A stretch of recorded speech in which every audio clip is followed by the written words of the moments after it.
What's up guys? I hope you are doing well. I am Veer. Welcome to Study IQ. Quote देखिए कितनी शानदार है और कितनी प्यारी दोनों बात इसके बारे में आप बोल सकते हैं। I want to inspire the people. I want to someone to look at me and say that because of you I didn't give up. अगर एक सिंगल आदमी भी आपकी वजह से ऐसा है सोसाइटी में जिसने गिव अप न किया हो, जिस आपकी वजह से जो कि नेगेटिव डायरेक्शन में जाने से रोक दिया गया हो, तो सोचिए आपने इतना बड़ा काम कर दिया है। आपने एक अच्छा इंसान दे दिया इस कंट्री को, आपने एक प्रोग्रेसिव थॉट का आदमी दे दिया इस कंट्री को, जो कि हमारी कंट्री को आगे ले जाने में हेल्प करेगा। अगर हर एक आदमी इसी तरीके से सोचने लगे, हर एक आदमी सोचे कि मुझे एक आदमी को सही करना है, तो देखिए सोसाइटी कितनी अच्छी बन जाएगी। और अगर इसका एक दूसरा फायदा भी देखें तो वो ये है, अगर आप किसी को इंस्पायर करते हैं, अगर आप किसी को मोटिवेट करते हैं, तो उससे ज्यादा मोटिवेट आप खुद होते हैं, क्योंकि वो चीजें आपके अंदर से निकल के आती हैं।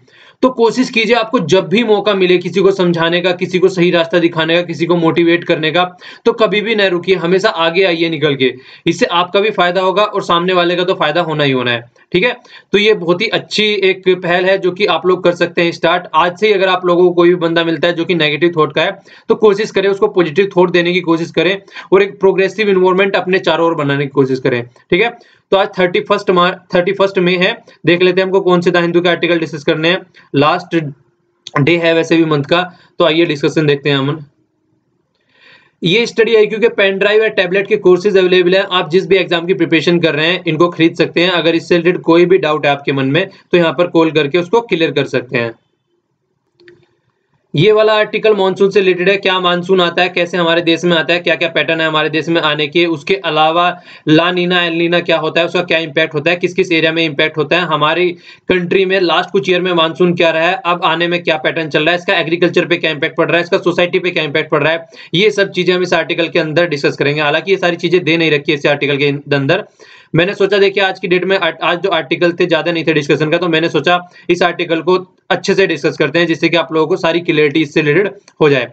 हालांकि ये भी आर्टिकल काफी अच्छा है। इस आर्टिकल में बताया गया है कि जो फूड सिक्योरिटी के बारे में यहाँ पे जिक्र किया गया है, वर्ल्ड में कितनी पॉपुलेशन है और कितने आदमी भूखे रहते हैं, इंडिया में कितनी पॉपुलेशन है और कितने आदमी भूखे रहते हैं, और उसका क्या सॉल्यूशन निकाला जा सकता है। सबसे बेस्ट सॉल्यूशन दिया गया है। जो वेस्टेज किया जाता है फूड का किसी ना किसी तरीके से, अगर हम उसको रोक दे तो सबसे बेस्ट सॉल्यूशन यहाँ पे बताया गया है। ठीक है, तो इस आर्टिकल को भी बहुत अच्छे से हम लोग देखेंगे। ये वाला आर्टिकल एग्रीकल्चर टैक्स से रिलेटेड है। तो एग्रीकल्चर टैक्स से रिलेटेड हम कई आर्टिकल पहले भी देख चुके हैं, पर ये थोड़ा सा डिफरेंट एंगल से दिया है। हिस्ट्री से निकाल के लेके चले आर्टिकल को और फिर आज के लेवल तक लेके आए हैं। इसके ऊपर जो कमेटी भी सेट हुई है पिछले कुछ टाइम में, उसके बारे में भी हम डिस्कशन करेंगे, जिससे कि आप लोगों के माइंड में काफी क्लियरिटी आएगी लेके इसको। ओके, ये वाला आर्टिकल तो बिल्कुल पॉलिटिकल मोटिवेटेड आर्टिकल है, तो एग्जाम के पॉइंट ऑफ व्यू से अच्छा नहीं है। ये वाला आर्टिकल देखिए जीएसटी से रिलेटेड है। तो जीएसटी के आने से कई सारी फैसिलिटी हो रही है। हम लोगों ने कई सारे आर्टिकल डिस्कस कर चुके हैं जीएसटी पे, इससे रिलेटेड 1 जुलाई से जीएसटी को इंप्लीमेंट करने की बात चल रही है। तो उससे पहले देखिए सबसे बड़ी बात है, कॉम्प्लेक्स स्ट्रक्चर चला करती थी टैक्स की, वो आसान हो जाएगी। कास्केडिंग जो हुआ करती थी वो आसान हो जाएगी। और इसके अलावा जो सबसे बड़ी बात चल रही थी कि हमारी जो आज की इकोनॉमी है, जो कि स्टेटों में डिवाइड हो रखी है, तो वो सिंगल इकोनॉमी बन जाएगी। कोई आदमी कहीं भी जाकर व्यापार कर सकता है, एक इक्वल टैक्स रहेगा सबके ऊपर। ठीक है, तो वो सारी चीजें हमने डिस्कस करी थी, किस तरीके से जीएसटी काउंसिल वर्क कर रही है, वो सारी बातें हमने डिस्कस करी थी। तो कुछ भी इसमें नया नहीं है, बल्कि ये बोला जा रहा है कि जीएसटी को सब चीजों का सोल्यूशन मान के न चले। जीएसटी नोट ए पेनेशिया, मतलब सब चीजों का सोल्यूशन नहीं है जीएसटी। मतलब ऐसा नहीं है कि वही बात बोली जा रही है ना कि ये सोच लिया कि बस ये खत्म हो जाएगा, ये चीजें इंप्लीमेंट हो जाएगी तो सब हो जाएगा। और भी कई सारी प्रॉब्लम है, वो इंप्लीमेंट करने पे आप लोगों को पता चलेगा किस तरीके से टैकल करनी है और किस तरीके से उनको आगे लेके चलना है। ठीक है, ये वाला आर्टिकल है जीका वायरस से रिलेटेड। कल भी हम लोगों ने डिस्कस किया था जीका वायरस से रिलेटेड। ये एक मच्छर के द्वारा जनित बीमारी है जो कि बहुत ही सारी बीमारी क्रिएट करती है। वैसे तो हमारी कंट्री सबसे ज्यादा पोर्न है इस डिजीज से रिलेटेड, मतलब सबसे ज्यादा हमारी कंट्री में मतलब आशंका रहती है कि हमारी कंट्री में इसको होने की ज्यादा आशंका रहती है। क्यों? क्योंकि मच्छर बहुत ज्यादा पाए जाते हैं। और देखिए हम लोगों ने डिस्कशन ये भी किया था कि जीका वायरस है वो नवंबर 2016 से हमारी कंट्री में हो रहा है, पर लेकिन आज की डेट में मई में जाके इसका खुलासा किया गया है। तो ये हमारी गवर्नमेंट को क्रिटिसाइज भी किया गया था कि जिस तरीके से चाइना ने 2003 में ये सब काम किए थे कि जो महामारी उनके कंट्री के अंदर में हो रही है उसको वर्ल्ड से छिपाया था, वर्ल्ड हेल्थ ऑर्गेनाइजेशन WHO से छिपाया था, वही काम आज की डेट में इंडिया ने कर दिया गया है। तो इंडिया को बोला गया था, इस आर्टिकल में बोला गया कि बहुत ही शर्मनाक घटना है, इस तरीके की इंडिया जैसी कंट्री को ये सारी चीजें शोभा नहीं देती है। ठीक है। तो उसके बारे में ये बताया गया कि देखिए अगर कोई भी कंट्री आज की डेट में सब कंट्री ग्लोबलाइज एक दूसरे से कनेक्टेड है, कोई भी कंट्री सेपरेट नहीं है कि ये यहाँ पे चाइना हो गया, ये इंडिया हो गया, चाइना से इंडिया में, इंडिया से चाइना में बहुत आदमी जाते हैं, यूएसए से इंडिया और इंडिया से यूएस से पाकिस्तान को तो खैर छोड़ दीजिए, पाकिस्तान में तो इतनी ज्यादा फिर भी आवाजाही नहीं होती हमारे यहाँ से, पर और कंट्री में देखा जाए तो इस तरीके से अगर हम छिपा रहे हैं उन चीजों को तो वो बीमारी कल को यहाँ से ट्रांसफर होकर किसी और कंट्री में जा सकती है। ठीक है, तो इसलिए हमारी ये कहीं ना कहीं रेस्पॉन्सिबिलिटी पे क्वेश्चन मार्क लगाती है कि हमारी जैसी रेस्पॉन्सिबल कंट्री इस तरीके का डिसीजन कैसे ले सकती है। तो देखिए ये जीका वायरस है, काट लेने से बीमारी होती है, खासकर अगर प्रेग्नेंट वुमेन को काट लिया जाए तो जो बच्चे होते हैं उनके जो सर का साइज होता है वो इस तरीके से चेंज हो जाता है। ठीक है, तो ये कई तरीके से हेड का साइज चेंज होता है, ये सिम्टम्स आने लगते हैं, कई सारी और भी मेंटली एबनॉर्मल बन जा होता है, और मतलब ब्रेन जो साइज है वो जो सरकमफ्रेंस है सर की वो चेंज हो जाती है। तो देखिए कितनी डेडली एक तरीके से डिजीज है, एक तरीके से आने वाले बच्चे की लाइफ बर्बाद करके रख देती है। ओके, तो ये वाला आर्टिकल हो गया, ये वाला आर्टिकल क्रिकेट से रिलेटेड है, तो ये एग्जाम के पॉइंट ऑफ व्यू से सही नहीं है। आइए अब आगे चलते हैं। देखिए नेक्स्ट वाला जो आर्टिकल है वो मानसून से रिलेटेड है। हमारी कंट्री में मानसून कैसे आता है उससे पहले आप लोग ये समझ लीजिए कि मानसून होता क्या है और किस तरीके से स्टार्ट होता है। एक्चुअली मानसून एक नेचुरल फिनोमिना है, ये चलता कैसे है, ये कंप्लीटली डिपेंडेंट करता है टेम्परेचर और प्रेशर पे। ठीक है, जैसे कि यहाँ पे आज की डेट में मानसून आता कैसे है पहले वो समझ लीजिए। देखिए एक तो इससे पहले एक चीज और देख लीजिए, नॉर्मली क्या होता है, कोई भी चीज फ्लो कहां से कहां तक होती है। मान लीजिए इधर ज्यादा प्रेशर है, ठीक है, और इधर कम प्रेशर है, ठीक है, तो ज्यादा प्रेशर से हमेशा कम प्रेशर की ओर को चीजें बढ़ती हैं। ओके, याद रखिएगा, जिस तरीके से आप ट्यूब ले लीजिए, उसकी कोई भी टायर ले लीजिए, किसी का साइकिल का या फिर किसी भी का, तो उसमें से अगर हवा निकालेंगे आप तो बाहर की तरफ को निकलेगी। बैलून ले लीजिए, बैलून में से हवा निकालेंगे तो बाहर की तरफ को निकलेगी। क्यों? क्योंकि अंदर की साइड में जो है ना वो बहुत ज्यादा प्रेशर है और बाहर की साइड में कम प्रेशर है, तो ज्यादा प्रेशर से कम प्रेशर की तरफ को चीजें बढ़ती हैं। ओके, एक तो ये फिनोमिनन आपको याद रखना है। इसके अलावा दूसरा एक फिनोमिनन और है, उसमें क्या है कि हमेशा जहां पे टेम्परेचर ज्यादा होता है वहां पे प्रेशर कम हो जाता है। ये दो चीजें आप लोगों को याद रखनी है, ज्यादा प्रेशर से कम प्रेशर की ओर चीज बढ़ती है, और दूसरा जहां पे टेम्परेचर ज्यादा हो जाता है वहां पे प्रेशर जो होता है वो कम हो जाता है। ठीक है, ये दो मैक्सिमम जो साइंस वाले स्टूडेंट है वो तो ये चीजें समझते होंगे, पर लेकिन जो नॉन साइंस बैकग्राउंड से है उनको ये चीजें बताने की कोशिश कर रहा हूं मैं। ओके, तो होता क्या है, जैसे जैसे हमारे यहाँ पे मई और जून का महीना आता है तो यहाँ पे आप लोगों को पता होगा टेम्परेचर कितना ज्यादा बढ़ जाता है। तो टेम्परेचर बहुत ज्यादा बढ़ जाता है जिसकी वजह से इस वाले एरिया में प्रेशर कम हो जाता है हवा का। ठीक है, तो हवा का प्रेशर कम हो जाता है, तो यहाँ पे प्रेशर, इस वाले एरिया में प्रेशर बहुत ज्यादा रहता है। तो यहाँ पे प्रेशर बहुत ज्यादा रहता है, तो जो वो प्रेशर, ज्यादा प्रेशर से कम प्रेशर की तरफ को हवाएं चलने लगती है इस तरीके से।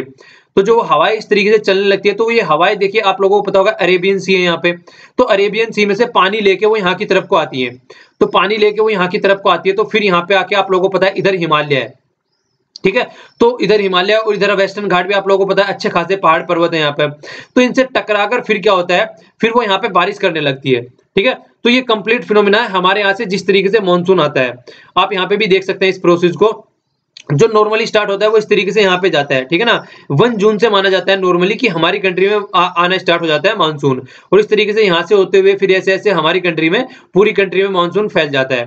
तो ये पूरा प्रोसेस होता है 15 सितंबर यहाँ पे दिख रहा होगा आप लोगों को। तो ये लगभग पूरा प्रोसेस होता है जिस तरीके से हमारी कंट्री में मानसून के आने की प्रक्रिया होती है। ठीक है, ये एक्चुअल दिखा रखे कि एक्चुअल कैसे है और ये नॉर्मल दिखा रखा है। ठीक है, तो देखिए हर बार ये तो है नहीं इक्विवेलेंट वही रहेगा, कभी लानीना का इफेक्ट पड़ जाता है, कभी ये चीजें हो जाती हैं, एलनीना वाली सिचुएशन बन जाती है, तो उससे भी कई सारे इंपैक्ट पड़ते हैं हमारे मानसून पे। ठीक है, हालांकि ये इंडियन ओशन का फिनोमिनन नहीं है, पर फिर भी बहुत ज्यादा इंपैक्ट डालते हैं। और ये थोड़ा सा डिफरेंस, ये थोड़ा सा एरिया दिखा रखा है कि कहाँ कहाँ पे क्या क्या बारिश होती है। ये देखिए नॉर्थ ईस्ट वाले एरिया में एक फोरकास्ट क्या दी थी और नॉर्मल क्या हो रहा है, तो ये चीजें दिखा रखी है। तो यहाँ से भी आप लोग थोड़ी सी आप लोगों को आइडिया मिल जाएगा कि कहाँ कहाँ पे कितना एरिया रहता है, क्या फोरकास्ट है और किस तरीके से मतलब ट्रैक करते हैं कि यहाँ पे मानसून हो रहा है। ठीक है, ये सारा काम कौन करता है, इंडियन मेट्रोलॉजिकल डिपार्टमेंट करता है इंडिया का। इससे रिलेटेड कुछ थोड़ी इन्फॉर्मेशन हम और देख लेते हैं पहले। देखिए जब स्टार्टिंग में मानसून फोरकास्ट किया गया था उसके बेस पे मैं यहाँ पे बताना चाह रहा हूँ आप लोगों को, ये आर्टिकल में कुछ नहीं दे रखा है, ये सारी बैकग्राउंड नॉलेज है। ओके, तो यहाँ पे इंडियन मेट्रोलॉजिकल डिपार्टमेंट के बारे में बात की गई। सबसे पहले तो आपको ये बताना है किस मिनिस्ट्री के अंडर में आता है। इसके अलावा देखिए जो मानसून की फोरकास्ट की जाती है, अब की बार जो बोला जा रहा है मानसून सीजनल लाइकली टू 96% रहने की बात चल रही है। ठीक है, अब ये लॉन्ग पीरियड एवरेज क्या होता है, देखिए दो तरीके से हमारे यहाँ पे नॉर्मली नापा जाता है अगर मानसून को देखा जाए। एक तो नापा जाता है जो टोटल आज की डेट में जो सीजनल यहाँ पे रेन हो रही है, एटमॉस्फेरिक की सिचुएशन क्या है, जो ओशियन करंट होती है, आप लोगों को पता होगा कोल्ड करंट और वार्म करंट होती है, तो उस वाली कंडीशन की सिचुएशन को देखते हुए एक तो एस्टिमेट ये लगाया जाता है कि मानसून इस तरीके से कैसा रहेगा। दूसरा एस्टिमेट कैसे लगाया जाता है? दूसरा एस्टिमेट ऐसे लगाया जाता है कि लास्ट कुछ सालों का लॉन्ग पीरियड एवरेज, मतलब लगा लेते हैं 10 से 15 20 सालों का एवरेज निकाल लेते हैं कि किस तरीके से पैटर्न एक चलता हुआ आ रहा है यहाँ पे, ठीक है। तो यहाँ पे इस साल में कितनी बारिश हुई थी, इस साल में कितनी बारिश हुई थी, मतलब 14 में कितनी बारिश हुई, 15 में कितनी हुई, 16 में कितनी हुई, और लगभग 10 साल पहले 2000 अगर से लगाना स्टार्ट करते हैं हम लोग, तो कितनी बारिश हो रही है, तो उसका एवरेज निकाल लेते हैं, तो उसके बेस पे निकालते हैं। तो ये दो सिस्टम आप लोगों को याद रखना है जिसके द्वारा वो निकाला जाता है, और प्लस माइनस 5 तो लगा ही देते हैं कि मतलब देखिए कि कितना हो रहा है और कितना नहीं हो रहा है। एग्जैक्ट सिचुएशन नहीं, एक एस्टिमेशन लगाया जाता है ये, ठीक है। एडमुंड हिलेरी 1686 में ये मानसून का एक फिनोमिनन जो इन्होंने पब्लिश किया था कि कुछ इस तरीके की सिचुएशन इंडियन ओशन में होती है, तो इनका नाम भी आप लोग याद रख सकते हैं। तो ये दो एस्टिमेट लगाए जाते हैं जिससे पता चलता है कि एक एस्टिमेशन क्या है कि बारिश कैसे होने वाली है। तो ये दो तरीके हैं मानसून को काउंट करने के जो कि हमारा इंडियन मेट्रोलॉजिकल डिपार्टमेंट यूज करता है आज की डेट में। अब थोड़ा सा ये एल नीनो वाला फिनोमिनन देख लेते हैं हम। देखिए नॉर्मली यहाँ पे आप लोग देखेंगे ये हो गया यहाँ पे ऑस्ट्रेलिया, ठीक है ना। ये मैक्सिमम जो होता है पैसिफिक ओशन में होता है। अगर आप लोग यहाँ पे देखें इसको, ये पैसिफिक ओशन हो गया, तो यहाँ पे ज्यादा आप लोगों को समझ में आएगा, ठीक है। ये हो गया यहाँ पे ऑस्ट्रेलिया, और ये हो गया क्या, ये हो गया यहाँ पे साउथ अमेरिका। अगर नॉर्मल कंडीशन में देखें तो ऑस्ट्रेलिया वाला एरिया थोड़ा गर्म रहता है यहाँ पे, ठीक है। ऑस्ट्रेलिया वाला गर्म रहता है यहाँ पे एरिया थोड़ा सा, और जो ट्रेड विंड चलती है, देखिए जिस तरीके से मैंने आप लोगों को यहाँ पे बताया, ये इंडिया वाला पोर्शन हो गया यहाँ पे, हम लोगों ने देखा है ना अभी ये ऑस्ट्रेलिया यहाँ हो गया जैसे जिस तरीके से। तो नॉर्मल कंडीशन में ये वाला एरिया गर्म रहेगा, तो जो मानसून आएगा वो इस तरीके से आएगा, ठीक है। नॉर्मल कंडीशन की बात कर रहा हूं मैं, तो इस वाले पोर्शन में मानसून आएगा, अच्छी खासी बारिश होगी, तो ये हमारी नॉर्मल कंडीशन है। ओके, यहाँ पे आप लोगों को दिख रहा होगा, ये यहाँ पे एक तरीके से नॉर्मल कंडीशन है, यहाँ पे लिखा भी हुआ है नॉर्मल कंडीशन। तो नॉर्मल कंडीशन में यहाँ पे बारिश ज्यादा होगी इस वाले एरिया में जिस तरीके से हमने मानसून देखा है। पर लेकिन कुछ ऐसा फिनोमिनन बनता है जिसकी वजह से कंडीशन जो होती है वो नॉर्मल की जगह अपोजिट हो जाती है। अपोजिट क्या हो जाती है, मतलब जो ये हवाएं इस तरीके से चल रही है, जो ये साइकिल इस तरीके से चल रही है, तो ये अपोजिट हो जाती है, ये इस तरीके से चलने लगती है। अब अगर इस तरीके से चलने लगती है तो क्या होगा, अब गर्म वाला ये वाला एरिया होगा, और यहाँ पे क्या होगा, ये ठंडी कंडीशन बन जाएगी। अब फिर से इस वाले मैप में देखिए, अब जब ये वाला ठंडा पोर्शन होएगा और ये वाला गर्म पोर्शन हो जाएगा, तो क्या होगा, अब जो है ये हवा की डायरेक्शन इस तरीके से चेंज हो जाएगी, ठीक है। तो अब बारिश होने की सिचुएशन यहाँ पे ज्यादा रहेगी एज कंपेयर टू हियर। तो जब यहाँ पे रहेगी तो आप ढंग से देखें तो ये वाला एरिया एक तरीके से इंडिया वाला एरिया आ गया, ओशन वाला एरिया आ गया। तो एल नीनो का इसलिए गलत इंपैक्ट पड़ता है हमारे यहाँ के मानसून पे भी।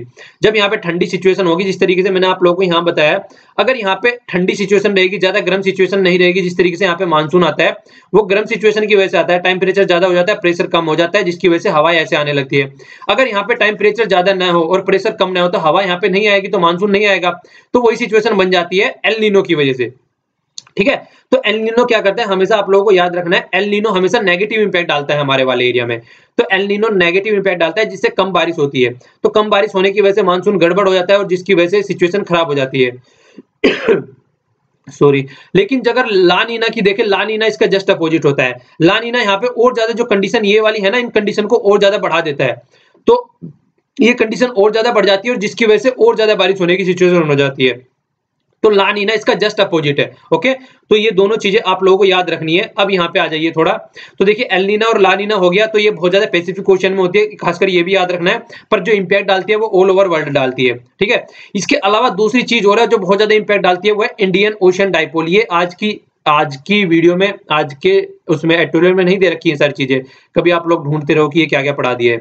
ये पिछले बहुत सारे एडिटोरियल थे जिसमें चीजें आ चुकी हैं, तो आप लोगों का एक रिविजन भी हो जाएगा और आप लोगों को एक क्लियरिटी भी आएगी। तो ये इंडियन ओशन डाइपोल की बात कर रहे हैं। तो इंडियन ओशन डाइपोल में क्या सिचुएशन होती है वो आपको इस पिक्चर से समझ में आएगी। तो देखिए यहाँ पे आप लोगों को दिखेगा, वहां पे तो हम लोग बातें कर रहे थे कंप्लीट एक पूरे वर्ल्ड की, पर लेकिन यहाँ पे जो बात करेंगे यहाँ पे ऑस्ट्रेलिया हो गया, ठीक है। ये वाला, अगर ये वाला एरिया ऑस्ट्रेलिया के ऊपर वाला एरिया हो गया यहाँ पे देखिए, ठीक है। और ये वाला यहाँ पे इंडिया वाला पोर्शन हो गया, मतलब ये वाला दूसरा और यहाँ पे इंडिया हो गया बीच में। मतलब डाइपोल की क्या बातें कर रही है, एक तो ये वाला पोल लगा लीजिए और ये वाला पोल लगा लीजिए, तो इसके बीच की बातें हम लोग यहाँ पे कर रहे हैं। अगर देखिए सेम फिनोमिना है, कुछ भी ज्यादा चेंज नहीं है इसमें, बिल्कुल वही फिनोमिना है। फिनोमिना क्या है, देखिए एक तरीके से अगर इस वाले एरिया में टेम्परेचर ज्यादा हो रहा है, एक तरीके से नॉर्मली क्या होगा, अगर मान लीजिए, अब मैं छोटी पिक्चर आप लोगों को दिखाने की कोशिश कर रहा हूँ, वहां पे तो आप लोगों ने बहुत बड़ी पिक्चर देखी है, पर लेकिन आप छोटे एरिया में पिक्चर दिखा रहे हैं हम, लेकिन इंडिया वाले एरिया में पिक्चर देख रहे हैं अब यहाँ पे। तो अब इन दोनों पोर्शन को हम कवर कर रहे हैं एक तरीके से देखा जाए, ठीक है। तो इन दोनों पोर्शन को कवर कर रहे हैं। अब फिर से आप लोग एक बार यही मैप देखिए, यहाँ पे ये इस वाले मैप में आप लोगों को ज्यादा चीजें समझ में नहीं आ रही होंगी, इस वाले मैप में समझाता हूँ। देखिए मान लीजिए अगर कल को यहाँ पे जो कंडीशन है वो ज्यादा गर्म हो जाए एज कंपेयर टू इस वाले एरिया में, ठीक है, और यहाँ पे कंडीशन जो ठंडी हो जाए, ठीक है, तो जो मानसून है एक तरीके से इधर को बढ़ना स्टार्ट हो जाएगा, ठीक है, इधर को जाना स्टार्ट हो जाएगा। तो यहाँ पे अगर कंडीशन यहाँ पे ज्यादा गर्म रहेगी तो मानसून यहाँ को आना स्टार्ट हो जाएगा। तो इस तरीके से इंडियन ओशन में एक तरीके से डाइपोल बन जाता है कि मानसून किधर को जा रहा है। हो सकता है यहाँ पे ज्यादा गर्म कंडीशन बन जाए इसके कंपेयर में, तो जिस तरीके से इंपैक्ट डालेगी तो वो वाला फिनोमिना यहाँ पे यहाँ पे जो नाम लिया गया ना ये डाइपोल, जो इंडिया के लेवल में डाइपोल बोला गया, इंडियन ओशन डाइपोल, तो हमारे ओशन में ही इस तरीके का फिनोमिना बन जाता है, तो उसको ये चीजें बोलते हैं। ओके, तो ये जो मैंने बातें बताई हैं वो सारी यहाँ पे लिखी हैं। एल नीना और ला नीना के बारे में जो हमने देख लिया, दूसरे एक दूसरे के अपोजिट होती है, तो ये भी आप लोगों को याद रखना है, ठीक है। इन दोनों के नाम भी मैंने आप लोगों से पूछे थे, फिर भी कई बार कंफ्यूजन हो जाता है, फिर से लिखिएगा इनको। चाइल्ड क्राइस्ट करके कुछ नाम इनके लिए जाते हैं उल्टे सीधे से, बताना क्या है, फिर मैं आप लोगों को कल इनका आंसर बता दूंगा। ओके, अभी आप लोगों को बताना है इनका नाम क्या होता है वो, ठीक है। मैं आशा करता हूं कि ये सारे फिनोमिनन जितने भी मैंने आप लोगों को समझाए हैं ये क्लियर आपके माइंड में हो गया होगा इनको रिलेटेड। अगर नहीं क्लियर हुए तो फिर से लिखिएगा, नेक्स्ट टाइम जब आर्टिकल आएगा फिर से इनमें अच्छे से इन चीजों को आप लोगों को बता दूंगा। ओके, अब आर्टिकल देख लेते हैं। आर्टिकल में क्या बोला है, मेट्रो जो देखिए यहाँ पे बोला जा रहा है कि जो मानसून है नॉर्मली तो लेट आता था कई बार, अब की बार जो बोला है मई में ही आ जाएगा, लगभग 30 मई से ही स्टार्ट हो चुका है सदर्न पार्ट में। तो मेट्रोलॉजिकल सर्वे के द्वारा फोरकास्ट किया गया है और जो एवरेज लगभग 90% के करीब ही है, 90 सेंटीमीटर के करीब ही रहेगा, ठीक है। लेटेस्ट देखिए जो एल नीनो फिनोमिना है उसके बारे में बोला जा रहा है कि उसका लेस रहेगा, वो ज्यादा नहीं रहेगा, तो ये भी ज्यादा इंपैक्ट देखने को नहीं मिलेगा हमारे यहाँ पे। आज के डेट में जो आईएमडी की फोरकास्ट है, मैंने आप लोगों को बताया कि हाई फोरकास्ट हो गई है। जिस तरीके से नापी जा रही है चीजें, दो चीजों से नापी जा रही है, एक तो लॉन्ग टर्म एवरेज के बेस पे नापी जा रही है, और दूसरी जो आज की डेट में जो सिचुएशन बनी हुई है इंडियन ओशन में क्या टेम्परेचर है, क्या प्रेशर है और क्या यहाँ पे बारिश हो रही है आज के डेट में, तो उनसे नापी जाती है। तो दो तरीके से नापी जाती है, तो हाई सिस्टम हो गया हमारे यहाँ पे चीजों को नापने का। और देखिए जिस तरीके से अगर हमारे यहाँ पे एग्रीकल्चर प्रोडक्टिविटी बढ़ेगी तो सारी एरिया फिर बढ़ने स्टार्ट हो जाते हैं और सारी चीजें एक नॉर्मल मानसून के ऊपर डिपेंडेंट होती है, ठीक है। 60% आज की डेट में हमारे यहाँ पे देखा जाए जो विदाउट इरिगेशन फैसिलिटी है, जो हमारे यहाँ पे फार्म लैंड देखा जाए, तो मानसून आप लोग समझ सकते हैं कितनी ज्यादा इंपॉर्टेंट है हमारे यहाँ पे। कंबाइंड इफेक्ट देखने को मिलेगा यहाँ पे, एक तो लो ऑयल प्राइस चल रहा है और दूसरा इन्फ्लेशन भी आज की डेट में लो रहा है इसकी वजह से ही, तो ये काफी रूरल एरिया है जो हमारे यहाँ पे प्रोस्पेरिटी देखने को मिलेगी। और अगर हमारा रूरल एरिया प्रोस्पर रहेगा तो कहीं ना कहीं देखिए जो अर्बनाइजेशन की जो कंडीशन है, सब लोग क्या कर रहे हैं, अर्बनाइजेशन मतलब अर्बन एरिया की तरफ को भाग रहे हैं, गाँवों से शहरों की तरफ को जा रहे हैं। किस लिए, हेल्थ की फैसिलिटी अच्छी मिलती है, एजुकेशन अच्छी मिलती है, अच्छी रहने सहने की फैसिलिटी अच्छी मिलती है। तो लोग बागों को अगर गाँव में ही जिस तरीके से एपीजे अब्दुल कलाम का कॉन्सेप्ट है पूरा वाला, तो पूरा वाला कॉन्सेप्ट यहाँ पे एप्लीकेबल हो जाता है। अगर गांव में ही फैसिलिटी अवेलेबल होएगी तो लोग जो है शहरों की तरफ को जाना बंद हो जाएंगे, ठीक है। तो वो भी सिचुएशन यहाँ पे देखने को मिलेगी। और एक आज की डेट में माना जा रहा है एक सिग्निफिकेंस, एक डेप्थ बन चुका है किसानों के ऊपर रूरल एरिया में। ये नेशनल सैंपल सर्वे के द्वारा, ऑफिस के द्वारा ये बताया गया था। अगर देखा जाए तो 70वां इसका राउंड हुआ था ऑल इंडिया लेवल पे, तो उसमें बताया गया है लगभग 2013 की बात चल रही है कि 31% रूरल हाउस होल्ड जो है आज की डेट में उधारी के चक्कर में है। वो उधारे किसी भी तरीके के हो सकते हैं, या तो जो वहां के जो अमीर आदमी है उनसे उधार ले रखा हो या फिर बैंक से लोन ले रखा हो। तो जो आदमी खुद ही उधारी में रह रहा है, सोचिए किस तरीके से वो चीजों को सेटल डाउन करके चल सकता है। तो ये भी कंडीशन एक तरीके से बनी हुई है। तो इसको भी अगर मानसून अच्छी रहती है और अच्छा एक लेवल बना रहता है वहां पे, तो ये चीजें इस तरीके की सिचुएशन भी टैकल करने में आसानी रहेगी, ठीक है। इसके अलावा क्या बोला जा रहा है, देखिए इंडिकेशन लगाया जा रहा है राजस्थान, पंजाब, हरियाणा, उत्तर प्रदेश, दिल्ली, गोवा और तमिलनाडु के कुछ पार्ट में जो मानसून है वो मतलब एक तरीके से एवरेज से थोड़ी कम रहेगी, पर केरला, कर्नाटक और वेस्टर्न घाट में जो है मोर देन द नॉर्मल रहेगी, ठीक है। ये बात बोली जा रही है। तो एक तरीके से वही बात बोली जा रही है घुमा फिरा के कि देखिए हमको पता है, एस्टिमेशन है हमारे पास में कि मानसून कब आएगा, तो मानसून का एस्टिमेशन है तो हमको उसी तरीके से अपनी प्रिपेयरनेस भी करनी चाहिए। हमको सारी चीजें देख के पहले से सेट कर देनी चाहिए कि जो चीजें हैं हमारे यहाँ पे, किस तरीके से हमको वाटर हार्वेस्टिंग करनी चाहिए, किस तरीके से यहाँ पे क्रिटिकल कंडीशन है वाटर से रिलेटेड या और भी सिचुएशन से रिलेटेड। जिस तरीके से हमने बजट भी देखिए अब जब पहले कर दिया, पहले बजट था 28 अक्टूबर को आया करता था, अब फेब में कर दिया, उसको 1 फेब से कर दिया, और भी पहले करने की बात चल रही है कि इसको 1 जनवरी से स्टार्ट कर दें। तो मानसून से रिलेटेड भी ये रिलेटेड है कुछ तरीके से, क्योंकि मानसून जब तक आता है हम सारी अपनी तैयारी कर सके, इसलिए भी इस पे फोकस किया जाता है, ठीक है। तो ये भी रहता है। तो lack of the irrigation facility देखिए कितनी ज्यादा हमारे यहाँ पे है। तो प्रोडक्टिविटी भी इसकी वजह से डिपेंडेंट रहती है कहीं ना कहीं। तो लॉन्ग टर्म अगर नेग्लेक्ट इस चीजों को किया जाता है तो प्रोडक्टिविटी घटेगी हमारी। तो प्रिपेयर्डनेस हमको फ्यूचर के लिए पहले से ही बना के अपनी चलनी पड़ेगी। तो ये बातें यहाँ पे बोली गई हैं। इसके अलावा देखिए स्टेट गवर्नमेंट की ये सारी बातें होती हैं, एग्रीकल्चर भी स्टेट गवर्नमेंट का ही सब्जेक्ट है, तो स्टेट गवर्नमेंट को ज्यादा फोकस देना पड़ेगा। कंटिन्यूअस जिस तरीके से बातें रहती हैं, तो अर्बन एरिया में भी जिस तरीके से वाटर वेज की फैसिलिटी होती है, अर्बन एरिया वाले में भी उनको भी फोकस देकर चलना पड़ेगा, किस तरीके से वाटर फैसिलिटी को ढंग से रखना है। क्योंकि ड्रिंकिंग वाटर फैसिलिटी अगर देखें, खासकर आज की डेट में अगर शहरों में आप लोग रहते हैं तो ढंग से अवेलेबल नहीं होती है, एक कुछ टाइम के लिए होती है, 1-2 घंटे के लिए, सुबह 1-2 घंटे के लिए, शाम को। तो कितनी किल्लत पड़ी हुई है पानी की। और ऊपर से हम जो पानी है उसको हार्वेस्ट भी नहीं करते हैं, और नेचुरली जो पानी आ रहा है उसको ऐसे ही जाने देते हैं, बेकार जाने देते हैं ऐसे ही। मैनेजमेंट अच्छा नहीं है हमारे यहाँ पे, वो भी मैनेजमेंट अच्छा नहीं है, और सॉलिड वेस्ट मैनेजमेंट भी अच्छा नहीं है। तो सारी चीजें एक तरीके से गलत डायरेक्शन में चल रही है। तो हमको कम से कम, अगर एक मानसून अच्छा आ रहा है, वही बात हो गई ना, अगर देखिए आज की डेट में अगर पोजीशन सही है, वो ये ना कि जब दुख होते हैं तभी भगवान को याद करते हैं, कभी भी खुशी में भगवान को याद नहीं करते हैं। तो अगर खुश रहे तो भगवान को याद कर ले तो दुखी ना होए, इस तरीके की कहावत बोली जाती है। तो खुश टाइम पे अगर हम अपनी सारी प्रिपेयर्डनेस बना के रखें तो दुखी के टाइम में हमको ऐसी सिचुएशन नहीं झेलनी पड़ेगी, ठीक है। और बहुत सारी जॉब भी जनरेट करता है, खासकर अगर फार्म फैसिलिटी अच्छी रहेगी तो अच्छी प्रोडक्टिविटी होगी, गेहूं वगैरह अच्छा होगा, सारी गन्ना वगैरह अच्छा होगा। तो फिर क्या होगा, ये मार्केट में जाएगा तो प्रोसेसिंग फैसिलिटी अच्छी होगी, प्रोसेसिंग फैसिलिटी अच्छी होगी तो अच्छी, ज्यादा से ज्यादा लोग मिले, जॉब मिलेगी लोगों को। तो वो भी डायरेक्ट और इनडायरेक्ट वे में जॉब में भी कहीं ना कहीं बहुत ज्यादा इंपैक्ट डालती है। तो सेंटर को पॉलिसी ढंग से बनानी चाहिए, और हर एक बूंद जो वाटर है उसको ढंग से यूज करना चाहिए, वेस्ट नहीं जाने देना चाहिए। इसके अलावा भी कई सारी चीजें हैं, ये मैं आप लोगों को बताना चाहूंगा जो हम पहले भी डिस्कस कर चुके हैं। देखिए पॉन्ड्स क्रिएट करना चाहिए अच्छे से, किस तरीके से फार्म वगैरह की एक मैकेनाइज्ड वे में लेके चलना चाहिए। ड्रिप इरिगेशन ही होती है, जहां जहां जिस पौधे को जरूरत होती है वहीं पे पानी देना है, इधर उधर पानी डाल के बेकार नहीं करना है। एडिशनल फार्म टूल, मतलब ये सारी चीजें भी हम पहले डिस्कस कर चुके हैं। ड्रिप इरिगेशन के अंदर ज्यादा एरिया लेके आए, तो ये सारी चीजें भी यहाँ पे मैंने जानबूझकर डाल दिया जिससे कि आप लोगों का रिविजन हो जाए। वैसे पहले हम लोग ये सारी चीजें डिस्कस कर चुके हैं। ओके, जो नेक्स्ट वाला आर्टिकल है ये देखिए, फूड जो वेस्ट होता है उससे रिलेटेड है। खासकर बोला गया है यहाँ पे, आज की डेट में जो प्रोडक्शन के बेस पे देखा जाए वर्ल्ड में, तो प्रोडक्शन में कोई कमी नहीं है वर्ल्ड ओवर पे, पर लेकिन प्रोडक्शन में कमी नहीं है, पर फिर भी फूड सबको नहीं मिल पाता है। लगभग 7 बिलियन पीपल में से यहाँ बोला गया 80 मिलियन, वो 800 मिलियन जो पीपल है वो आज की डेट में हंग्री, मतलब भूखे सो जाते हैं। और पुअर डाइट की वजह से आज की डेट में जो आदमी मर रहे हैं, वो जो ड्रग्स की वजह से या फिर तंबाकू की वजह से या अल्कोहल की वजह से जितने आदमी मरते हैं, उससे भी ज्यादा पुअर डाइट की वजह से मर रहे हैं। उनको एक तरीके से अच्छा खाना नहीं मिल पा रहा है, और इसका सबसे ज्यादा इंपैक्ट किसके ऊपर पड़ता है, बच्चों के और महिलाओं के ऊपर। ओके, वर्ल्ड में ये देखिए, ये बोला जा रहा है आज की डेट में जो पॉपुलेशन है एवरीडे ऐड होती है, लगभग 2 लाख आदमी वर्ल्ड में पैदा होते हैं। और जिसमें से अगर देखा जाए 2 लाख में से अगर 1/4 देखा जाए, 1/4 से भी ज्यादा है, 58,000 आदमी जो होते हैं वो ओनली इंडिया में पैदा होते हैं। तो इंडिया के लिए तो और भी सोचने वाली कंडीशन है, ठीक है। तो 2 बिलियन मोर पीपल 2050 तक यहाँ पे बोला जा रहा है कि और ज्यादा ऐड हो जाएंगे। तो अगर इसको देखा जाए तो उसी तरीके से हमको अच्छे तरीके से अपनी फैसिलिटी भी, प्रोडक्शन भी बढ़ाना पड़ेगा। और फिर सस्टेनेबल डेवलपमेंट गोल की बात की गई है यहाँ पे, उसी तरीके से सस्टेनेबल डेवलपमेंट गोल देख लीजिए।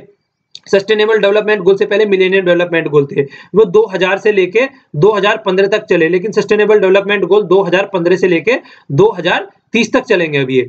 तो इसके अंदर टोटल यहाँ पे 7 गोल रखे गए हैं, ठीक है।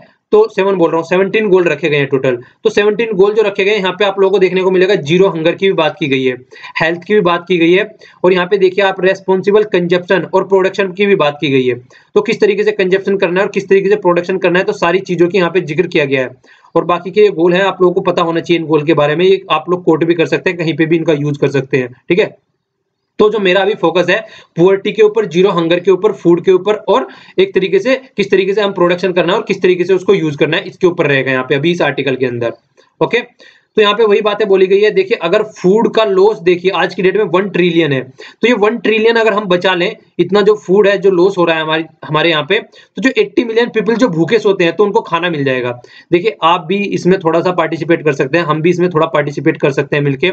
जितना खाना हम लोग लेते हैं उतना ना लेके, जितना वेस्ट करते हैं उतना वेस्ट ना करके उसको ढंग से यूज किया जाए तो वो ज्यादा बेटर है। बहुत ज्यादा हम देखते हैं कि मतलब ज्यादा ले लिया फिर उसको डस्टबिन में डाल देते हैं, वहां से खरीद के लाते हैं। खासकर स्टूडेंट लेवल में बहुत होता है, स्टूडेंट में जैसे हॉस्टल में रहते हैं या फिर रूम लेके रहते हैं, बाहर से खाना लिया है फिर खाया नहीं गया तो फिर उसको फेंक दिया। ओके, अभी यहाँ पे फूड कांग्रेस हुई थी एक जर्मनी में, तो मतलब कोशिश कीजिए कि ज्यादा से ज्यादा खाना बचाया जा सके। जिस तरीके से हम लाइट नहीं लेते हैं, बिजली हम वेस्ट ना करें, अगर बचा लिया जाए तो वो भी एक तरीके से प्रोडक्शन ही होता है। तो उसी तरीके से हम यहाँ पे भी वो सेम बातें यहाँ पे अप्लाई कर सकते हैं, बचाना भी एक तरीके से प्रोडक्शन ही होता है। ओके। तो इसके अलावा देखिए जर्मनी में यहाँ पे अभी डुसेल्डोर्फ में जर्मनी में एक फूड कांग्रेस हुई थी 2000 मई में ही 17 में। तो यहाँ पे इसमें कई सारी चीजें सामने निकल के आई। तो फोकस जो रहा मेनली वो रहा कि किस तरीके से टेक्नोलॉजी यूज करनी चाहिए, एक बेटर इन्फॉर्मेशन लोगों को प्रोवाइड होनी चाहिए, कंजप्शन बिहेवियर क्या होना चाहिए, जिससे कि जो वेस्ट वगैरह है, जो फूड वेस्ट होता है और लॉस होता है, उनको फोकस किया जा सके, बचाया जा सके, उस पर ज्यादा से ज्यादा फोकस रहा है। और देखिए ये बहुत ही अच्छा फैक्ट है जिसको आप यूज कर सकते हैं। जो डेवलप्ड कंट्री है ना, वहाँ पे जो फूड वेस्ट होता है वहाँ पे कंज्यूमर और हाउस होल्ड बेस पे होता है। मतलब गाँव जैसे कि जिस तरीके से घर में है, खाना ज्यादा ले आया और खाया गया नहीं, उसको डस्टबिन में डाल दिया। ठीक है, ये बहुत ही अच्छी लाइन है, आप लोग डिफरेंस क्रिएट कर सकते हैं यहाँ पे। बट लेकिन जो इमर्जिंग इकोनॉमी है वहाँ पे क्या होता है, सप्लाई चेन में सबसे ज्यादा प्रॉब्लम होती है। यहाँ पे इंफ्रास्ट्रक्चर अच्छी है डेवलपिंग कंट्री में, पर लेकिन यहाँ पे अच्छी नहीं है। यहाँ पे क्या होता है, फूड लॉस जो हार्वेस्ट किया वहां पे फिर स्टोर किया वहां पे, एक तरीके से इंफ्रास्ट्रक्चर की वजह से वो सबसे ज्यादा फूड लॉस होता है। तो फूड लॉस एक तरीके से न्यूट्रिशन का लॉस है, प्रोडक्टिविटी का लॉस है और जीडीपी का भी लॉस है। वो तो कहीं यूटिलाइज ही नहीं किया, पहले से पहले ही लॉस हो गया यहाँ पे। और 40% फूड लॉस, ये देखिए 40%, समझ रहे हैं आप। मतलब अगर आपके पास में 100 रुपए हैं तो 40 रुपए तो खराब हो गए वैसे ही बिना किसी यूज किए हुए। तो 40% तो अप्रोक्सीमेट 7.5 बिलियन इंडिया को बोला गया है। ये लॉस हमारे यहाँ पे होता है, कितना बड़ा लॉस है देखिए। 15% लगभग जीडीपी को हमारी एग्रीकल्चर पे करती है और एम्प्लॉयमेंट क्या करती है 53%। तो अगर इतना ज्यादा ये कर रही है और इतना ज्यादा लॉस हम अफोर्ड नहीं कर सकते, ये बोला जा रहा है, तो इसका कुछ ना कुछ सोल्यूशन निकालना पड़ेगा हमको। इतने अच्छे और इतने मतलब सुटेबल फैक्ट हैं, आप इन सब फैक्ट को बहुत अच्छे से यूज कर सकते हैं अपने एसे वगैरह में और आंसर राइटिंग में। ओके आज की डेट में देखा जाए 17% हमारी पॉपुलेशन है, पर लेकिन 17% तो वर्ल्ड की पॉपुलेशन है। 17% अगर देखा जाए तो 1/4 जो है हमारे यहाँ पे, मतलब उनको न्यूट्रिशन की क्वालिटी अच्छे लेवल पे नहीं मिलती है। 1/3 जो है हमारे यहाँ पे अंडरवेट चिल्ड्रन है और 1/4 ही हमारे यहाँ पे 1/4 हमारे यहाँ पे जो आदमी है वो भूखे सोते हैं। कितनी ग्रेव कंडीशन है यार, खुद सोचिए आप लोग। आर्टिकल पढ़ने के बाद में मुझे खुद पे मतलब सोचने को मजबूर कर दिया कि किस तरीके की सिचुएशन बनी हुई है। खुद सोचिए अगर खाना नहीं मिले, पीना नहीं मिले, किस तरीके से आदमी सोते हैं। अगर इस तरीके से इफिशिएंट वर्क फोर्स है जो हमारे यहाँ पे, उसको प्रोडक्टिवली यूज नहीं किया गया, तो इकोनॉमिक ग्रोथ हमारे यहाँ पे नहीं आ पाएगी। और वर्ल्ड हैप्पीनेस की रिपोर्ट के हिसाब से भी हमारी जो रैंक है वो 120-155 की कंट्री में सबसे नीचे ही आ गए हैं लगभग, और ये घटती ही जा रही है, बढ़ी नहीं है ये। एग्रीकल्चर के पॉइंट ऑफ व्यू से अगर देखा जाए, अगर ड्राइव देखिए इंडिया ग्रोथ के बेस पे देखा जाए तो एग्रीकल्चर एक ड्राइवर है हमारे यहाँ पे, क्योंकि मैक्सिमम पॉपुलेशन उसी के ऊपर है। और अगर देखा जाए इवन वर्ल्ड में 3rd लार्जेस्ट प्रोड्यूसर फूड भी है हम यहाँ पे देखा जाए, पर फिर भी जितना वेस्ट हो जाता है वो सही नहीं है। ठीक है, तो पर फिर भी देखिए जो एग्रीकल्चर से रिलेटेड टारगेटेड जो है हमारा 4% और 15 सालों में ये रहा है पिछले, ग्रोथ वो गिरता ही जा रहा है। फिर भी इंटरनेशनल फूड की अगर इंस्टीट्यूशन के बेस पे हम देखा जाए, डेवलप इन्वेस्टमेंट रिपोर्ट के बेस पे देखा जाए, जो हम बात कर रहे हैं कि डबल इनकम करने की बात कर रहे हैं फार्मर की, ये भी याद रखना है आप लोगों को, ये भी यूज कर सकते हैं और पूछा भी जा सकता है। 2022 तक हम डबल इनकम करने की बात कर रहे हैं, तो ये बोल रहे हैं एटलीस्ट डबल इन्वेस्टमेंट नहीं करेंगे तब तक डबल इनकम के बारे में सोचना भी छोड़ दीजिए। ये सही बोल रहे हैं वैसे देखा जाए तो डायरेक्टली एक तरीके से। तो सिंस 1960 से अगर देखा जाए ग्राउंड वाटर के बेस पे, तो ग्राउंड वाटर इरिगेशन हमारे यहाँ पे बहुत ज्यादा बढ़ा है, क्योंकि हम जो है मानसून को ढंग से टैकल नहीं कर पाते हैं, उसको यूटिलाइज नहीं कर पाते हैं। तो ग्राउंड वाटर की वजह से जो वाटर का लेवल है हमारे यहाँ पे, जो वाटर टेबल है वो गिरता ही जा रहा है, जो एक अलग कंडीशन निकल के आ रही है, अलग नेगेटिव साइड में हम लोग जा रहे हैं। ठीक है, तो ये सोचने वाली बात है किस तरीके से हमको यहाँ पे पीपल को डिग्निफाइड लाइफ प्रोवाइड करानी है। तो उसके लिए एक तो सबसे बड़ी बात क्या करनी पड़ेगी, इनहेंस करना पड़ेगा एग्रीकल्चर प्रोडक्टिविटी को, डाइवर्सिफिकेशन करना पड़ेगा क्रॉप में, और एलिमिनेट करना पड़ेगा जो कि फूड लॉसेस है, सबसे बड़ा ये है। तो स्टोरेज, ट्रांसपोर्टेशन की और प्रोसेसिंग की फैसिलिटी रहेगी, तो ये सारी चीजों को हम टैकल करके चल सकते हैं। और इसके बाद देखिए सबसे बड़ी बात यही बोली गई है, अगर फूड लॉस को हम लोग बचा लेते हैं, जो कि 40% हमारे यहाँ पे हो रहा है आज की डेट में, तो हम कहीं ना कहीं ट्रांसफॉर्मेटिव मोड में आ जाएंगे। क्योंकि हमारी इससे फूड लॉस की वजह से जो हम कर रहे हैं, अगर फूड लॉस नहीं होगा तो लोग अच्छा खाना खा पाएंगे, इसके अलावा एम्प्लॉयमेंट अच्छा जनरेशन होगा, इसके अलावा हमारी जीडीपी अच्छी बढ़ेगी, इसके अलावा इकोनॉमी अच्छे लेवल पे चलेगी, तो सारी फैसिलिटी अच्छी अच्छी होगी, विन विन सिचुएशन होगी अगर हम इसको फोकस करके चल रहे हैं। डबल इन्वेस्टमेंट अगर हम इस लेवल में कर दे रहे हैं, तो एक कंप्लीट आर्टिकल हो गया हमारा यहाँ पे इससे रिलेटेड। ओके, नेक्स्ट आर्टिकल लिखा गया है फिरोज वरुण गांधी जी के द्वारा, जो कि बीजेपी के मेंबर हैं, ये एक वो भी हैं। तो ये काफी अच्छे आर्टिकल लिखते हैं। तो इन्होंने फार्मर के ऊपर जो इनकम लगाई जाती है उसके ऊपर जिक्र कर रहे हैं। देखिए स्टार्टिंग लेके चले हैं बड़े प्यारे तरीके से, ये मुगल एम्पायर से लेके चले हैं। मुगल एम्पायर के बारे में इन्होंने बोला है कि वहां पे भी क्रॉप वेरिड करती थी, 33% से 50% वहां पे एक तरीके से फर्टिलिटी के बेस पे उन पे लैंड रिवेन्यू लगाया जाता था। ठीक है, और मतलब पेड किया जाता था फर्दर 10 to 15% जमींदारी वाली सिस्टम आप लोगों ने देखा होगा, उस टाइम पे जमींदारी वाला सिस्टम भी हुआ करता था। तो कहने का मतलब है उस टाइम पे भी वहां पे एग्रीकल्चर के ऊपर टैक्स लगाया जाता था। फिर रिप्लेस कर दिया, ईस्ट इंडिया कंपनी आई हमारे यहाँ पे, तो ईस्ट इंडिया कंपनी ने भी कुछ ऐसा ही काम किया आके, और फिर उसके बाद ब्रिटिश गवर्नमेंट, जो कि 1857 के बाद में हम लोगों ने देखा था, जिक्र भी किया था, ठीक है। तो फिर ब्रिटिश गवर्नमेंट आ गई तो उन्होंने भी टैक्स लगाए। जमींदारी आ गई, फिर जमींदारी के बेस पे हायरार्की, हेरिडिटरी बन गया, टैक्स और प्रॉपर्टी का सिस्टम ये एक तरीके से हमारे यहाँ पे, ठीक है। कंपनी ने तो फिक्स्ड कर दिया था 2/3 जो ग्रोस प्रोडक्शन होता है, जितना भी ग्रोस, यहाँ पे ग्रोस बोलते हैं ओवरऑल प्रोडक्शन जितना होता है, तो 2/3 कंपनी ने फिक्स कर दिया, ये आना ही आना है, ठीक है। जबकि अगर देखा जाए कॉन्सिक्वेंसेस क्या थे उस टाइम पे, अगर देखा जाए एग्रीकल्चर का आउटपुट जो था वो ओनली 0.73%, 0.37% बढ़ रहा था एनुअली, ठीक है, 1891 से 1947 तक। समझ सकते हैं नेग्लिजिबल है, स्टैग्नेशन एक तरीके से आ गया है। फूड ग्रेन जो था वो जस्ट 0.11% पर एनुअल, ठीक है, ये बढ़ रहा था। कमर्शियल क्रॉप फिर भी अच्छा खासा बढ़ रहा था, मतलब ज्यादा फोकस जिस तरीके से हमने नील की खेती के बारे में सुना था तो उनपे फिर भी ज्यादा फोकस था। पॉपुलेशन भी देखिए, मतलब ये वाली बढ़ रही थी, बहुत ही ज्यादा महामारी रही है यार उस टाइम पे, बहुत ह्यूज पॉपुलेशन मरी है उस टाइम पे, हमारे यहाँ पे बहुत सारे आदमी एक्सपायर हो गए हैं। तो कॉलोनियल जो आदमी थे उनका जो प्रॉपर जो फंडा था वो यही था कि किस तरीके से अपना फायदा सोचना है। तो हमारी जो फार्मर जो थे हमारे यहाँ पे बहुत ही ज्यादा डेप्ट में आ गए थे, जिस तरीके से चाइना वाला फंडा मैंने आप लोगों को समझाया था, चाइना दूसरी कंट्री को लोन देता है, डेप्ट ट्रैप में उनको फंसा देता है, यही काम उस टाइम पे ये कर रहे थे, ओके। तो वो वाली पर, लेकिन अगर पोस्ट इंडिपेंडेंट में देखा जाए तो यहाँ पे भी कई बार इसके ट्राई किया गया स्टेट गवर्नमेंट के द्वारा। सबसे पहले तो आप लोगों को ये याद रखना है कि एग्रीकल्चर स्टेट गवर्नमेंट का फंड है, ठीक है, उनके अंडर में आता है, जो उनकी ही जो जिस तरीके से सेंट्रल लिस्ट होती है और स्टेट लिस्ट होती है, कंकरेंट लिस्ट होती है, तो स्टेट लिस्ट में एग्रीकल्चर आता है, ठीक है। तो ये सबसे पहली बात तो यही हो गई। तो एग्रीकल्चर रिफॉर्म की भी बात हम लोगों ने देखी है, लैंड जो रिफॉर्म हुए थे उस टाइम पे, कि जो जिसके पास में जो कोई उस टाइम पे बो रहा था जो जमीन, एक्चुअल टीलर था, उसी को ओन बना दिया था, ओनर बना दिया था। तो कई सारे लैंड रिफॉर्म भी हुए। एग्रीकल्चर पे कई बार डिमांड भी आई कि एक प्रोग्रेसिव टैक्स लगाओ एग्रीकल्चर के ऊपर, ठीक है। प्रोग्रेसिव टैक्स का मतलब क्या होता है, एक ऐसा टैक्स जो कि प्रोग्रेसिव हो, मतलब ज्यादा जिनकी इनकम है फार्मर की उनके ऊपर ज्यादा टैक्स, और जिनकी कम इनकम है उनके ऊपर कम टैक्स। ये भी बात हम लोगों ने देखी है, और खासकर के.एन. राज कमेटी निकल के आई थी टैक्सेशन से रिलेटेड, इसके बारे में ये सारी चीजें हम लोग डिस्कस कर चुके हैं ऑलरेडी। आप लोगों को यहाँ पे एक तरीके से देखा जाए तो रिवीजन हो रहा है, पर लेकिन ये बातें की तो गई है कि इंप्लीमेंट करना है, टैक्स लगाना है, पर वो रिकमेंडेशन कभी इंप्लीमेंट की नहीं गई, ठीक है। रीजन उसके बहुत सारे थे। क्या रीजन थे? एक तो इनफॉर्मल ऑक्यूपेशन, मतलब जिस तरीके से एग्रीकल्चर को देखा जाए, अब ये नहीं है ढंग से पता कि कहाँ पे कितना प्रोडक्शन हो रहा है, ढंग से नहीं पता है। वो एक ओवर एस्टिमेशन लगा लिया जाता है, लेखपाल होते हैं गाँव में, वो एस्टिमेट लगा के सेंड कर देते हैं कि हाँ ये प्रोडक्शन हो रहा है, पर लेकिन वो इतना लेवल पे नहीं लगा पाते। मैक्सिमम तो वहां पे क्या रहता है, पिछले साल का देख लेते हैं और जरा सा ऊपर नीचे करके प्लस माइनस 2-3% करके सेंड कर देते हैं, कोई चेक नहीं करने जा रहा है कहाँ पे क्या हो रहा है। तो सबसे बड़ी तो बात यही है। इसके अलावा एडमिनिस्ट्रेशन के पास में कहीं भी रियल एक मतलब प्रॉपर ये नहीं है, रियल डेटा जिसको बोलते हैं, ठीक है, कि कहाँ पे क्या क्या हो रहा है। तो एक एग्जैक्ट एस्टिमेशन नहीं है कहीं पे क्या कहाँ पे क्या क्या हो रहा है। इसके अलावा और ये भी नहीं पता आज की डेट में लैंड किसके नाम पे है, लैंड के ऊपर इतनी ज्यादा लड़ाई होती है जिसकी कुछ हद ही नहीं है। क्रॉपिंग पैटर्न क्या है वो भी नहीं पता है, आपकी बार ये लगा रहे हैं अगले साल कुछ और लगा लिया। तो ये एस्टिमेशन इतने ज्यादा अनसर्टेन है जिसके बारे में देखा जाए तो कुछ भी नहीं किया जा सकता। इसके अलावा स्टेट को देख लीजिए, कहीं पे वाटर फैसिलिटी अच्छी खासी अवेलेबल है, कहीं पे वाटर फैसिलिटी बिल्कुल नहीं है, कहीं पे इलेक्ट्रिसिटी फैसिलिटी अच्छी है, कहीं पे बिल्कुल भी नहीं है।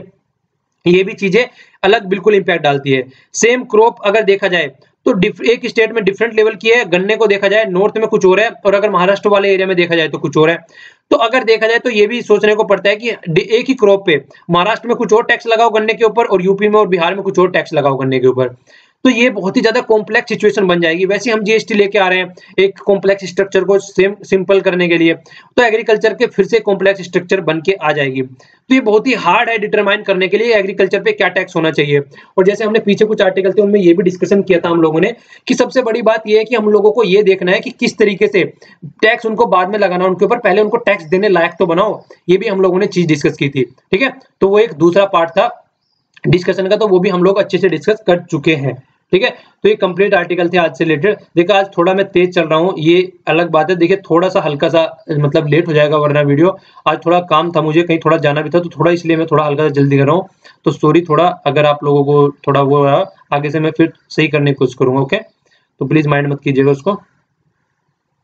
न्यूज एनालिसिस का पोर्शन है ये, न्यूज एनालिसिस का पेज फर्स्ट पे न्यूज है। एक तो पहली न्यूज तो ये, मद्रास हाई कोर्ट ने, जो कि सेंट्रल गवर्नमेंट ने स्लेटर के ऊपर बैन लगाया था कि कहीं पे बेचना है आप लोगों को जाके, उसके ऊपर बातें की गई थी कि अपना आइडेंटिफिकेशन चीजें लेके आनी है। कोई आदमी अगर खरीद रहा है तो उसको प्रूफ करना है कि वो फार्मर है, खरीद रहा है, स्लोटर के लिए नहीं लेके जा रहा है। तो वो वाली हम लोगों ने चीजें देखी है। तो मद्रास हाईकोर्ट ने स्टे लगा दिया कि इस तरीके की चीजें हम लोगों ने देखा था कि फंडामेंटल राइट का भी हनन हो रहा था, राइट टू फूड वाला भी हनन हो रहा था, चॉइस वाला हनन हो रहा था। तो वो सब चीजें देखते हुए यहाँ पे कई सारी जो पॉइंट है उन पे यहाँ पे बैन लगा दिया। अभी देखिए आर्टिकल आएगा एडिटोरियल डिस्कशन में, फिर अच्छे से डिस्कस करेंगे। ये भी बाबरी मस्जिद वाला केस है, इसके ऊपर भी एडिटोरियल आने वाला है कल में, मुझे लगता है कल या परसों में आ जाएगा। आडवाणी, जोशी और जो भारती जी हैं उनके ऊपर चार्ज लगा दिया है क्रिमिनल कंस्पिरेसी का, मतलब इन्होंने लोगों को उकसाया था वहां पे जो बाबरी मस्जिद है उसको तोड़ने के लिए, ठीक है। 1992 में ये केस हुआ था, तो डिमोलिशन ऑफ जो मस्जिद है, बाबरी मस्जिद है, उसको तोड़ा गया था, ठीक है। चलिए यहाँ पे भी क्वेश्चन आ जाता है हिस्ट्री का, फिर से जितना ज्यादा न्यूज में हो गया, बताइए कि बाबरी मस्जिद किसके द्वारा मतलब बनाई गई थी, बाबर के द्वारा बनाई गई थी, जो बनाने वाला जो आर्किटेक्ट था वो कौन था, उसका बताइए। आप लोगों का रिवीजन हो जाएगा, बहुत ही ज्यादा इंपॉर्टेंट हो चुका, तो इसलिए हो सकता है कि क्वेश्चन आ जाए, और काफी दिनों से न्यूज में भी चल रहा है ये। ओके, आइए अब आगे चलते हैं। देखिए पेज फर्स्ट पे न्यूज है और पेज 10 पर न्यूज है।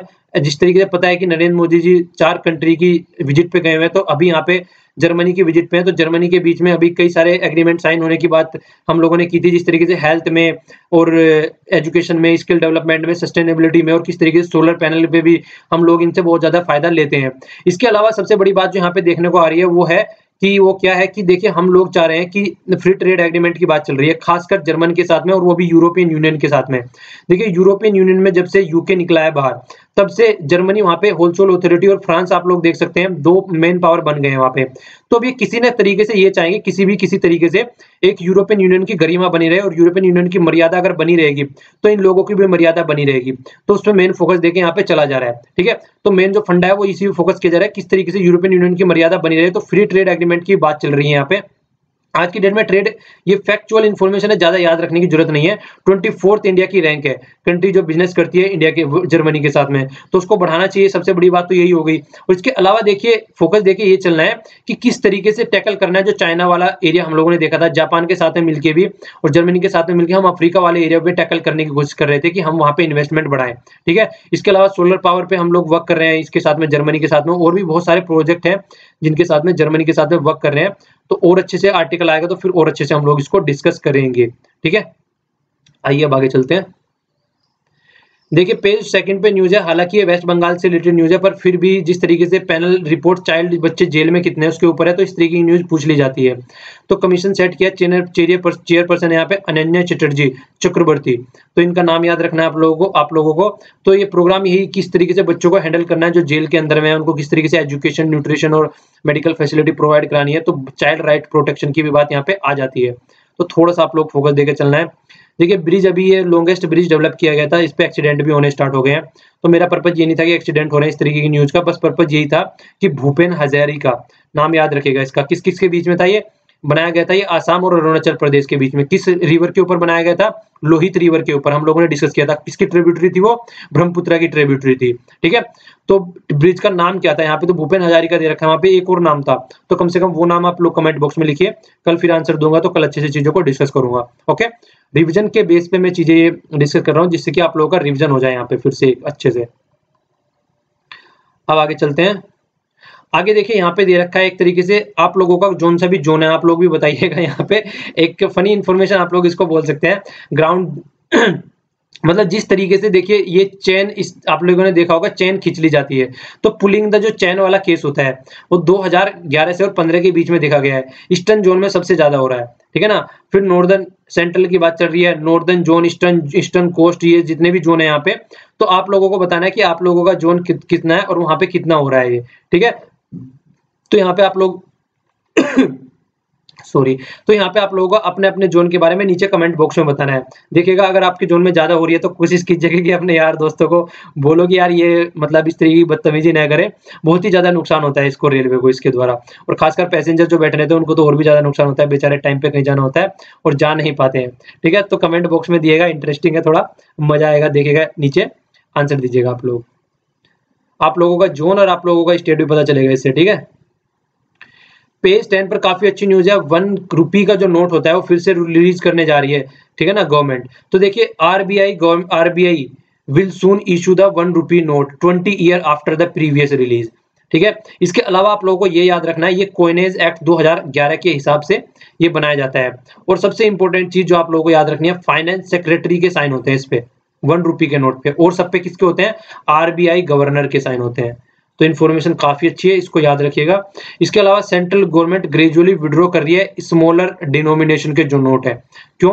क्योंकि जो उनको बनाने की जो कॉइन है, उनको बनाने की कॉस्ट कम आती है, तो कॉस्ट भी बचाने के लिए इस पे ऊपर थोड़ा ज्यादा फोकस दिया जा रहा है। तो अच्छी इन्फॉर्मेशन है, आप लोगों को याद रखनी है। ओके, ये यहाँ पे माइन स्वीपर की बात चल रही है, हम साउथ कोरिया से लेने जा रहे हैं, 12 फाइनलाइज कर दिए हैं, काफी फायदा होगा इससे। देखिए नीचे इस तरीके का इसमें तख्ता टाइप का लगा होता है, माइन जो नीचे माइन वगैरह अगर कुछ होती है, मतलब किसी तरीके से, एक तरीके से वही है कि शिप को बचाने के लिए, ठीक है ना, system to detect the mine, अगर नीचे किसी ने प्लांट कर रखी है और किसी से इस तरीके का एक्सप्लोरेशन भी हो जा रहा है, तो ज्यादा से ज्यादा शिप के ऊपर कोई ज्यादा प्रॉब्लम ना पड़े, नीचे वाला पोर्शन झेल जाए, ठीक है, ये भी चीजें हो रही हैं। तो ये इस तरीके से काफी फायदेमंद है। और खासकर साउथ कोरिया के बारे में आप लोगों को याद रखना है कि साउथ कोरिया एक ऐसी कंट्री है जो शिप इंडस्ट्री के लिए वर्ल्ड में सबसे फेमस इंडस्ट्री है, साउथ कोरिया, ठीक है। तो ये भी आप लोगों को ध्यान रखना है यहाँ पे। तो इसीलिए यहाँ से परचेज किया जा रहा है ताकि एक अच्छे लेवल की चीजें हमारे यहाँ पे प्रोवाइड की जा सके, ठीक है। तो ये आप लोगों को याद रखना है, इससे साउथ कोरिया से खरीद रहे हैं हम ये माइन स्वीपर, ठीक है। तो साउथ कोरिया याद रखना है आप लोगों को। इसके अलावा देखिए, ये हमने कल भी डिस्कस किया था, साइक्लोन मोरा, ठीक है। तो साइक्लोन मोरा के साथ साथ में मैंने आप लोगों को ये भी बताया था किस एरिया में साइक्लोन का नाम क्या है। तो आप लोगों को बताना है कि पैसिफिक ओशन में क्या बोलते हैं, और फिर इंडियन ओशन में क्या बोलते हैं उनको, और अटलांटिक ओशन में क्या बोलते हैं। मैंने आप लोगों को सारे नाम बताए थे, और ऑस्ट्रेलिया के पास में क्या बोलते हैं, ठीक है। तो ये मैंने आप लोगों को कल दिखाया था। तो आज मेरा पर्पज ये बस यही था, आप लोगों को नाम रिवाइज हो जाए फिर से, और जो मैंने कल बताया था उसका आप लोग नीचे कमेंट बॉक्स में आंसर दे सकें। ओके, इसके अलावा जो मैंने कल क्वेश्चन पूछे थे उनके आंसर है यहाँ पे। WHO का जो मतलब गठन हुआ था वो 1948 में हुआ था, हेडक्वार्टर जनेवा में है, स्विट्जरलैंड में। और जो पेरेंट ऑर्गेनाइजेशन है इसका United nation economic and the social council, याद रखिएगा, यूएन से रिलेटेड है ये। ओके, इसके अलावा अब आगे चलते हैं क्लासिकल डांस के बारे में। मैंने लोगों से पूछा था भारतनाट्यम तमिलनाडु, आप लोग यहाँ पे मैप में भी देख सकते हैं, मैप में भी दिखाया गया है यहाँ पे, जिससे कि आप लोग कोरिलेट कर सके। यहाँ पे कथकली हो गया केरला में, ठीक है, कथकली और मोहिनी अट्टम, तो दोनों केरला में हो गया यहाँ पे। ओके, तो ये उड़ीसी हो गया उड़िया में, ठीक है, मणिपुरी हो गया मणिपुर में, कथक, ये कथकली और कथक में दोनों में डिफरेंस समझ के चलिएगा। ये हो गया नॉर्दर्न इंडिया और वेस्टर्न इंडिया में, ठीक है। कुचिपुड़ी आंध्र प्रदेश में हो गया। और ये वाला डांस जो है बहुत बार पूछा जाता है, सतारिया डांस। एक तो डायरेक्ट थोड़ा सा समझ में नहीं आता लोगों किस स्टेट से होगा, और तो थोड़ा आइडिया लगा लेते हैं, तो ये आसाम से रिलेटेड है। इसके अलावा फिर मोहिनी अट्टम मैंने आप लोगों को बता दिया केरला में, गरबा वगैरह ये वाला आप लोगों को ये लोकल डांस हो गए पंजाब में हो गया। ये कुछ जैसे झूमर वगैरह ये सब राजस्थान में हो गया। तो ये लोकल डांस है, ये तो खासकर जो स्टेट रिलेटेड एग्जाम होते हैं उनसे रिलेटेड आप लोग याद रख सकते हैं। बिहू यहाँ पे हो गया थोड़ा सा आसाम वाले एरिया में, तो कथक ही हो गया। तो टोटल 8 ये डांस है, इन 8 का तो कम से कम आप लोगों को नाम याद रखना है जो कि क्लासिकल डांस है, ठीक है। इसके अलावा मैंने फ्रीडम ऑफ स्पीच से रिलेटेड पूछा था आर्टिकल 19 में। तो ये सारी चीजें यहाँ पे कि कहीं भी मतलब freedom of expression, freedom of speech दे सकते हैं, कहीं भी असेंबली बना सकते हैं, एसोसिएशन बना सकते हैं, और ये सारी मतलब कहीं पे भी टेरिटरी में फ्रीली घूम सकते हैं, कहीं पे भी सेटल हो सकते हैं, ठीक है। ये यहाँ पे हटा दिया गया था। और इसके अलावा प्रैक्टिस कर सकते हैं कहीं भी प्रोफेशनल बेस पे। तो ये सारी चीजें हम लोग पहले डिस्कस कर चुके हैं। ओके, तो देखिए थोड़ा सा जल्दी हो गया, तो प्लीज उसको माइंड मत कीजिएगा, कल से चीजों को सही से करूंगा, ठीक है। तो आज के लिए इतना ही। Thanks lot for listening. Lecture पसंद आया तो लाइक कीजिए, नहीं पसंद आया तो डिसलाइक कीजिए, और पसंद आया तो फिर चीजों को लोगों से शेयर भी कीजिए। ओके, तो आज के लिए इतना ही। और हाँ, पीडीएफ जो है नीचे टेलीग्राम लिंक पे आप लोगों को मिल जाएगी। Thanks lot for listening. जय हिंद।